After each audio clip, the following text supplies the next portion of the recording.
These guys are warlord game players, and they get wiped out like trash by the Thunder Queen, Suri, and her men. Just as she orders their execution, the real Chad Hurkin appears. He cuts the executioner down with a single strike, saving his friends from certain death. Suri's soldiers charge at him all at once, but Hurkan defeats them all too. His party members apologize, saying their carelessness allowed the ambush, but Hurkan tells them it isn't their fault. The real problem, he says, is this thug lady. She's weak and always falls behind because she has no real skill. He taps his watch, and his shining armor forms around him in an instant. Seeing this, Suri orders her remaining followers to kill him. Hurkan just laughs. He's already taken down most of her soldiers and she has no chance left. But then one of his own party members suddenly stabs him in the back. The so-called friends he just saved turn out to be sneaky traitors. A system warning flashes telling him his HP is dropping fast. Our hero collapses, and his party members apologize for betraying him. The lady mocks him, saying he is foolish for trusting his companions so much. She explains that she offered them money, and they immediately agree to turn against him. The hero comments that he will wipe her out of the game, but she laughs and says that if she kills him every time he logs in, he'll never make progress. She mentions that since he plays Warlord full-time and has nothing else in his life, it's a shame he is back to being trash. The hero tries to stand and rush at her, but his own party members again stab multiple blades into his body. He asks them why they have done this bad to him, reminding them of everything he has done for their guild. But the guys tell him that the lady has offered them millions just to kill him. That's why they have betrayed him. Hearing this, the hero feels crushed as his own teammates have turned against him just for some money. Suddenly the system flashes a warning that he has died in the game and cannot log in for 48 hours. At that moment, he wakes up inside the VR machine where he was playing Warlord. He feels angry as he realizes he has lost everything he worked for. Actually, Warlord is a global sensation, an AI-driven virtual reality game that earns unimaginable amounts of money. It was the only place where our hero truly excelled. He thinks back to his early days in the game, back when he first killed monsters. At that moment, the same guy who betrayed him had invited him to join their guild. Remembering all of that, the hero heads out to find those people and take revenge on them in the real world. Running through the streets, he tries to call someone. He thinks that if he had known things would end like this, he would never have cared about anyone from the beginning. As he is busy in this all, a garbage truck suddenly hits him. He gets some serious injuries from this. Even in pain, he remembers the betrayal of those thugs and swears to take revenge on them no matter what. Suddenly, his surroundings shift, and he finds himself back in the Warlord game's tutorial. The system instructs him to defeat a Minotaur monster. Feeling confused about what's happening, he hears two other players calling him over. They ask for his help, explaining that many of their companions were injured by the monster. They mention that now only the three of them are left to face it. Looking at the massive creature, the hero asks if it wasn't supposed to have been removed from the game 5 years ago due to its difficulty. Hearing this, the other two players feel confused and tell him that the game was only released 10 months ago. At this moment, the hero realizes that he has been sent 5 years back in time. When the two players urge him again to help defeat the monster, he simply grabs his sword and moves forward alone. The Minotaur lunges at him, but he easily dodges and slices the creature into pieces in an instant. The two players get shocked to see this and also offer him to join their guild. At that moment, our hero thinks about his past, how his party had betrayed him just for money. Without hesitation, he kills both of them as well. He comments that he has made a decision that he will never trust anyone again in this life. Finishing the tutorial, he wakes up inside the machine and finds himself in a V-Gear store. For a moment, he feels confused, but remembers that 5 years ago, he often played games on the showroom devices in shops like this. He thinks that if he really has gone back 5 years, he has a rare chance as he now holds 5 years of future experience and information. With that advantage, he can take his revenge from those thugs who have betrayed him. He hurries to the receptionist girl and by handing her his bank card, he asks for a base model V-Gear. But after checking his card, she informs him that he does not have enough funds. He realizes she is right, as if he had the money, he would have already bought one in his past life. As he wonders about what to do next, he sees an advertisement featuring the same thug lady, who is also a model for the game Warlord. Seeing her face, he realizes that he can't waste time as he needs to start the game again as soon as possible. With that thought, he leaves the store to find a way to get money. Sometime later, he returns home, but this time he has bought a V-Gear machine. He looks at the business card of the company he has borrowed money from. Taking a loan was the fastest method he could think of, but it came with a heavy warning. He recalls when he went to the loan shark's office and asked for 10 million won. The man agreed, but also threatened that if he failed to pay it back, his life would become hell. Thinking that, he enters the machine again and teleports to the game's first mission. The surroundings feel familiar, as it has been a long time since he first stood here. He thinks to himself that a girl should appear soon, just like before. At this moment, the girl named Ariadne materializes and congratulates him on clearing the tutorial. She explains that he must now choose a basic class, and that the skills he raises here will shape his future specialization. She begins with the warrior class, the fighters who battle on the front lines with melee weapons. He considers it, remembering how quickly he leveled up with that class in his past life. But he also knows how difficult it is to play solo later on, so he rejects it. The girl describes the second class, the cleric, a healer who supports others. But our hero passes that one as well. Then she says there is only one option left. She uses her ability on him, to which the system confirms his class selection. He gets teleported to a new location, where an old man greets him. This elder is here to guide him towards the path of magic. He asks what type of magic he wishes to learn. Without hesitation, our hero comments that he wants the dark magic. The old man tries to change the subject and asks how he even knows about the dark magic. He mentions that it is powerful, but it destroys the user's soul. Our hero insists that he understands the risks, to which the old man agrees. Using his power, the elder begins teaching him the forbidden art. He comments that it has been many years since anyone chose this path. A skill book appears in front of the hero, and the old man tells him to place his hand on it. As our hero follows the instructions, the environment around him starts changing. He recalls a famous video from his previous life,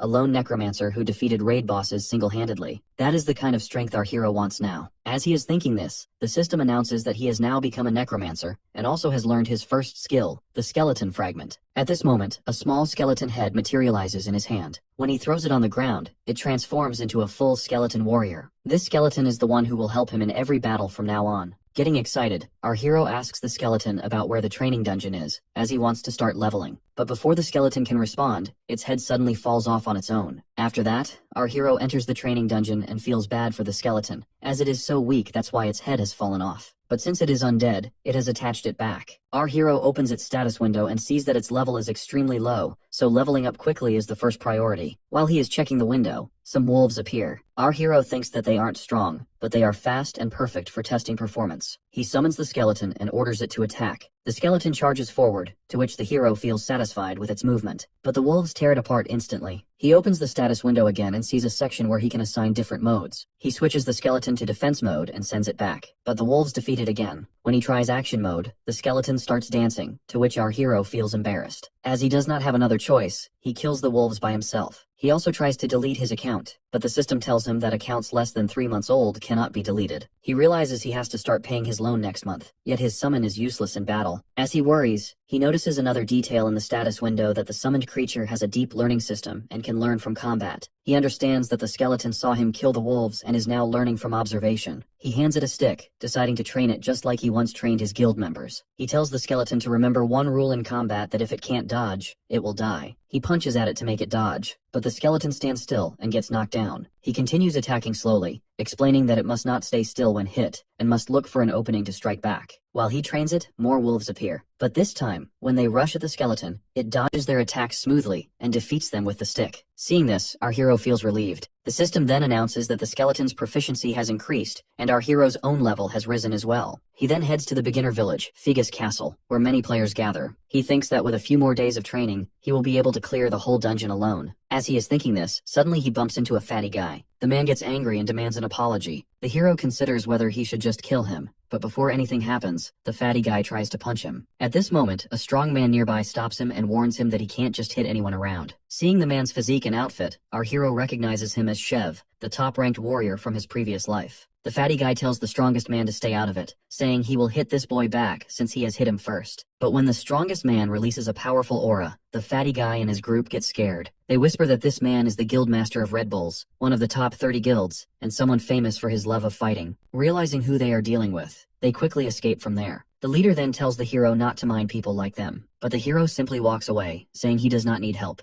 As he leaves, he admits to himself that he was intimidated by this guy's strength, but he promises that the next time they meet, he himself will be a completely different person. He heads to a cave, thinking about the huge gap between himself and other powerful adventurers. He knows that if he wants revenge, he must become much stronger. While he is lost in thought, a tiger monster suddenly jumps at him. Before it can reach him, the skeleton appears and kills it instantly. His level rises to 10, but he feels frustrated that it took 3 whole days to reach this point. The system congratulates him and removes his beginner symbol. It also rewards him for completing the training dungeon. A war watch appears on his wrist, allowing him to check his abilities and other details about the game. When he opens his status window, the system tells him to distribute his status points. Instead of raising mana or intelligence like a normal necromancer, he puts all of the points into strength. While he is doing this, he notices the skeleton is crying. He tells it that raising mana or intelligence will not help much right now. If he increases his strength, he can pass down all the skills he has mastered at his peak. He orders the skeleton to keep focusing on training. He then heads to the Raiders Association at the Figa's Castle branch. Many quests have appeared, and adventurers are fighting over them. He approaches the receptionist and says he wants a quest. The man explains that the remaining quests are difficult, which is why no one wants them. But the hero does not care about it and picks a quest from the table. This is the quest of clearing the cave at Bima Mountain for a reward reward of 10 gold. The receptionist asks if he is sure, since the reward is low. But the hero knows something important, as if he clears this dull-looking quest before reaching level 15, he will earn a super rare title called Prospect. The title increases all stats by a percentage, making it extremely valuable. After that, he buys some equipment and heads to Bima Mountain. Because he spent most of his money on gear for the skeleton, he can only afford a cheap costume. It ends up making him look like a rabbit. Feeling embarrassed, he decides he will just speedrun the quest and buy proper clothes afterward. Without wasting time, he heads towards the cave. Meanwhile, a man named Molty is also on the same mountain for an adventure. While he is enjoying his raid, he suddenly hears someone calling for help, saying that his friend is seriously injured. When he goes closer, the man explains that a monster they had never seen before attacked them. The adventurer uses his war watch to offer a healing potion. But before he can react, another man from the group strikes him from behind. These men are actually thugs who trick adventurers and steal their items. After defeating the guy completely, they also steal his war watch. They then decide it's time to look for their next target. Inside the cave, the skeleton is fighting with wolves. When the wolves rush at him, the hero switches the skeleton to attack mode. With the sword the hero gave him, the skeleton cuts down the wolves instantly. The system informs the hero that he has gained a large amount of experience. He feels satisfied, thinking that with a sword, a pack of wolves is nothing to the skeleton. He plans to spend the reward points on buying better equipment for the skeleton, to which the skeleton becomes emotional. The hero then moves forward, saying they need to level up quickly to clear the area. Suddenly an arrow hits the skeleton's head. The hero feels confused about who has fired it, but the skeleton is unharmed. The thugs step out and apologize, claiming they thought the skeleton was a monster from far away. The hero accepts their excuse, but he recognizes them immediately. They wear multiple war watches, and there is blood on their weapons and clothes. Our hero tells them that if they want to compensate him, they should give him a mana potion. The thugs say they have no potions but offer to help him level up by killing monsters together. While they talk, more wolves appear. The senior thug quietly asks his group if they remember the plan, to which they confirm. Actually, their plan is simple. They will take aggro, cast an attack buff on the wolves, and intentionally send one wolf charging toward the hero. Doing this, they will pretend it's an accident. They follow the plan and a wolf leaps at the hero, but the skeleton moves first and defeats it easily. Getting shocked by the skeleton's speed, the thugs summon more wolves. When the hero is slightly distracted, one thug sneaks behind him and tries to land a fatal blow, but the hero dodges smoothly and cuts off the thug's hand in an instant. Without hesitation, both the hero and the skeleton rush at the remaining two thugs. They beg him to wait, but he cuts them down as well as he does not trust anyone in this new life, and refuses to take chances. The senior thug pleads for mercy and offers all his items, but the hero ignores him and kills him as well. The system notifies him that the thug has dropped 8 war watches. Our hero gets amazed, thinking he can make great use of them, and will finally buy proper clothes. He sees the skeleton still beating the fallen thug, so he asks the skeleton if he wants to buy something for himself too. After buying several items, when he heals the skeleton, it looks relieved. Our hero comments that the thug's war watches were complete jackpots. By selling another player's war watch, one random item from their inventory drops. Now the hero has collected black goblin pants, a sword infused with ancient tree essence, a demon's curse skill book, and some money. He also summons a face mask he creates using the war watches. This mask has an ability to record his gameplay. As he examines it, he remembers his past life, telling his guildmates that everyone wearing a haho mask would make them go viral. With that thought, he channels power into the mask and enhances it. He decides he will not let anyone steal his things from him again, and he will use this mask to prove himself. Ready to move on? He heads toward his next goal with the skeleton. After some time, he enters the Bima Mountain cave dungeon, where he expects werewolves to appear. He knows this dungeon isn't easy, but with his new equipment, he feels confident. He begins searching for monsters, but hours pass without finding a single one. He feels embarrassed, thinking this makes no sense because the system should notify him if someone else had already cleared this dungeon. Then he notices the skeleton hitting the cave wall. Suddenly, a huge hidden dungeon gate appears. The system announces that he has discovered an instant dungeon. Our hero understands that it is a rare one-time dungeon that spawns inside normal dungeons. When they appear, the regular dungeon becomes inactive until the instant dungeon is cleared. They are more difficult, but the rewards are far better.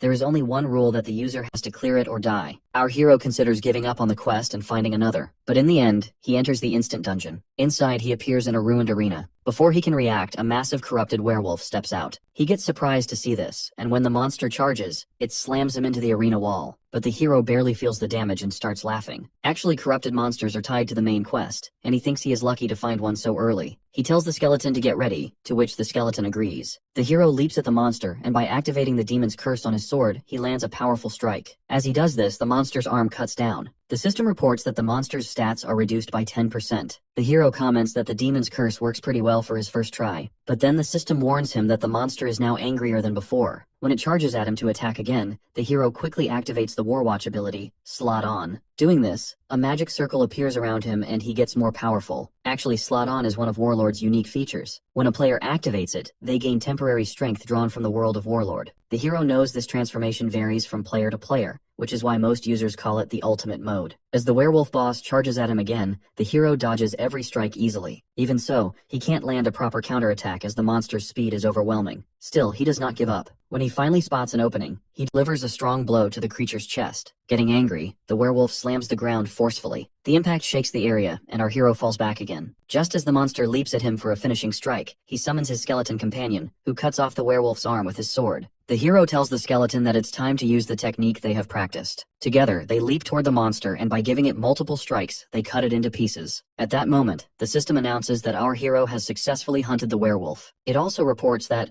because the skeleton has defeated such a powerful creature, its skill has risen to rank E. Finishing the hunt, the hero receives several rewards, including a necklace called the Corrupted Tracker. He gets amazed when he checks it as it's a rare item. The system also notifies him that 3 new titles have been registered: Promising Rookie, Challenger of Heroes, and Corrupted Tracker. The third title confuses him because it's the introductory title for the first chapter of the main quest, Count Corruption. He recalls that the main quest is the core storyline of Warlord's universe, and its rewards are so exceptional that every player tries to get involved. In his previous life, he had barely reached the 4th chapter, yet now he has already unlocked the beginning. It feels like he has hit the jackpot. After logging out of the game, he watches the news, where several players are being interviewed. They proudly announce that their guild is entering the final chapter of the Count Corruption scenario, and aim to complete it within 3 months. Hearing this, the hero feels discouraged. What he has just celebrated as a big achievement is something others have nearly finished. He knows that if he tries to join the scenario at this stage, he will not gain anything. He decides that he should give up on this round and aim for the next chapter instead. But then he realizes that this situation might actually be an opportunity for him. Right now, the entire world is focused on Count Corruption with huge interest. It's the first main quest of Warlord, and it's about to be cleared. He thinks that if he uploads a video related to Count Corruption at this moment, he could attract a lot of viewers. Feeling relieved that he has recorded his own gameplay, he decides he wants to upload it. He knows the editing quality will matter the most, so he concludes that he needs to contact the editor known as Romeni. She is the woman everyone once called the god of editing in his previous life. Meanwhile, as the editor is relaxing, she receives a message from the hero asking her to edit a video for him. At first, she assumes he is just another low-level player trying to show off, since he is only at level 15. But when she watches the footage, she gets stunned and agrees to take on the project without hesitation. After some time, another senior woman watches the uploaded video. She immediately calls her assistant and informs him that a new clip related to Count Corruption has appeared. She notes that it's impressive as someone at level 15 has managed to solo a corrupted werewolf. The assistant comments that they have already checked this video. He insists there's nothing special about it, saying the werewolf's level is low and not worth paying attention to. But the woman disagrees. She says she likes the video and orders him to bring the boy to her. Actually, this woman is none other than the Thunder Queen Asura, the same thug lady who has killed our hero in his previous life. The next day, when the hero wakes up, he notices that the video he uploaded yesterday has gone viral. He can't help but comments that in his previous life, it would have taken him several months to reach this many views. As he checks further, he notices another surprising change. The editor, who is usually very mysterious and never reaches out first, has sent him a message before he contacted her. She asks when he will send her the next video to edit. Seeing this, the hero returns to the gaming machine and thinks about what kind of mission he could record for his next video. He knows there's no way he'll encounter a monster as rare and powerful as the corrupted werewolf again. Meanwhile, in the gaming town, Shev, the powerful player who first met the hero, is also watching the video and is totally impressed. As he is focused on it, his team member, a red-haired girl named Yahello, approaches him. He tells her that he is watching a video of a boy who has been very popular nowadays. She does not feel interested in it, but the guy explains that the game is so realistic that it feels like they're moving in real life. This is why new players tend to be cautious and timid with their movements when they first start. He comments that the way the boy has trained his skeleton companion is on a completely different level compared to other necromancers. As he talks about the hero, the red-haired girl reminds him to address his own team because they are about to enter the game in 5 minutes. She tells him he needs to give a strong performance during today's live stream, because over 200,000 people bought live tickets just to watch him, as he is the leader of Red Bulls and the player ranked 9th in Warlord. The leader gathers his team. As the dungeon